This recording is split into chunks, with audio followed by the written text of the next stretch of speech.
తిరిపోద్ది. వాస్తు చెబుతాం, నిధులు చెబుతాం. లక్ష్మీదేవి బాబాయ్.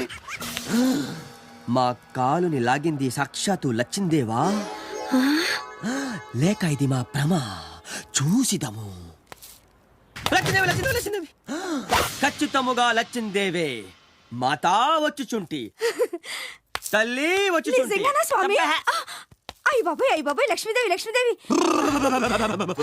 లచ్చిందేవి నిన్ను కనుకరించిందే తల్లి. అవునా స్వామి? మాట్లాడకు. కనుకరించి నీకు డబ్బులిస్తానందే తల్లి. ఎంత స్వామి? మాట్లాడకు. 100 లక్షలు. 100 లక్షలే? మాట్లాడకు. ఎప్పుడు స్వామి? అదిగో లచ్చిందేవి. అమ్మా లచ్చిందేవి, డామేకర్ వెయిటింగ్. 100-200 తక్కువైనా పర్వాలేదు, లెక్కలు చూసుకోవచ్చు. వద్దు స్వామి, అవి కూడా తీసుకొచ్చేయమనండి అవి కూడా స్వామి. తీసుకొచ్చుకోకపోయినట్లేదు. నువ్వు తప్పక హాడు దూకుద్ది. తల్లి. వైకుంఠం దాటేసింది, కైలాసం క్రాస్ చేసింది, ఇందులోకి బైపాస్ చేసింది, మబ్బుల్లోకి వచ్చి